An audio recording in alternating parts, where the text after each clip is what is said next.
Telling people not to go didn't work. Warning people not to go didn't work. Trying to intimidate people not to go, that definitely didn't work. Even a good faith, earnest, here's a really good reason not to go, kind of cajoling, that did not work either. Turns out we learned definitively in these past few days that people want to protest against this president a lot. And no matter what you tell them, they are going to do it. And a lot of people have been wrong about that, including me. I sat here last week, all earnest and serious, telling you, as if it was true, that there definitely was going to be no protest in Washington, D.C. this weekend, that protesters would be everywhere else in the country, but they definitely wouldn't be in Washington, D.C. Boy, I was wrong. The No Kings protest organizers had in fact said no, they were not going to protest in Washington. They were going to protest everywhere else but there. But plenty of people protested there in very large numbers. And it wasn't just the No Kings organizers who were saying, oh, we're not going to D.C., don't go to D.C. You might remember last week, Trump tried to threaten people against protesting in Washington this weekend. He said last week that if anybody sort of, dared show up to protest against his big birthday military parade, they'd be met with big and very heavy force, trying to intimidate people into not protesting. Turns out that didn't work. Regular Americans said, you know what? We're not listening to any of you. We're Americans and we have the right to protest, and that comes from our Constitution and not from any of you. And so get out of the way. We don't care. We're protesting. Lots of people protested in Washington this weekend, and there were no problems associated with it. Protesters mostly did bug out of D.C. before the actual military parade started. The military parade itself turned out to have really thin crowds. In some places along the parade route, there was almost nobody in the stands. Everybody in the president seemed kind of, I don't know, a little bored, maybe a little disappointed. I don't know. Ta-da, it just wasn't a big thing that President Trump put on for $45 million. But they got plenty of protesters when people, including me, said they wouldn't be there. You might have seen headlines last week about the Brevard County, Florida sheriff last week who called a press conference to threaten that he would sick dogs on people, and his officers would not just put people in jail, they would put people in the hospital. He literally got up at a press conference and said, "We will kill you," talking about violence he expected at any anti-Trump protests in Brevard County, Florida.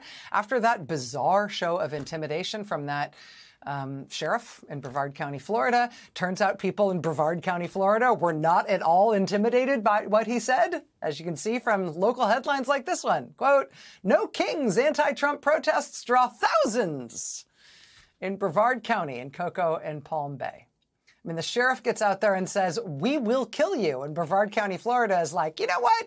We got a right to protest.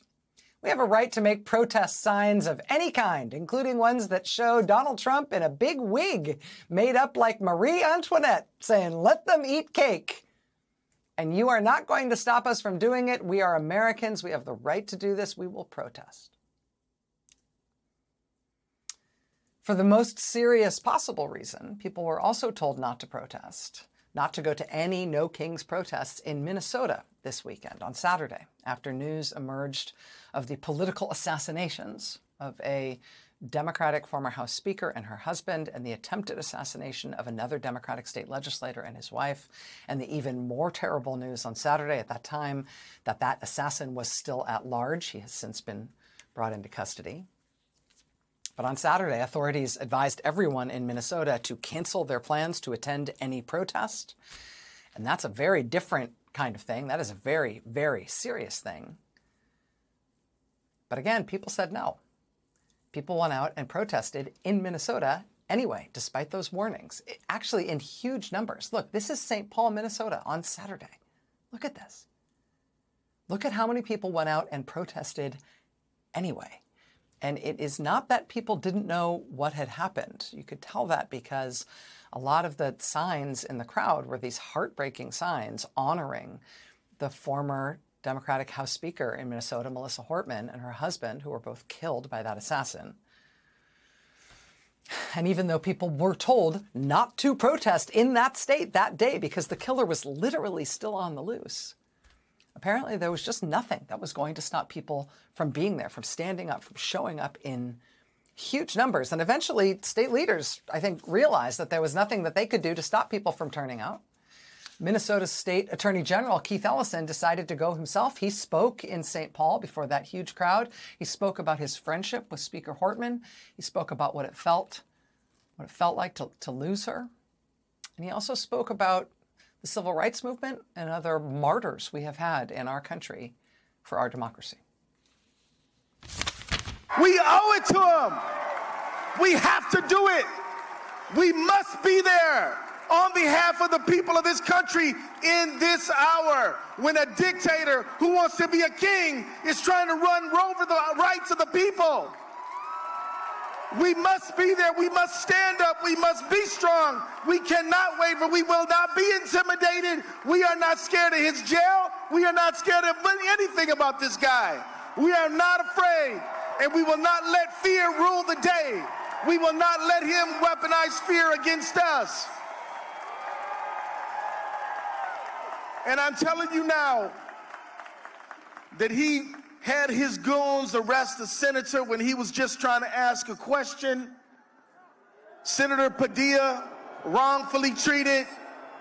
He had his other goons prosecute and charge Congresswoman McIver in New Jersey, had him arrest the mayor of New Jersey, threatened to arrest the governor of California and the mayor of Los Angeles.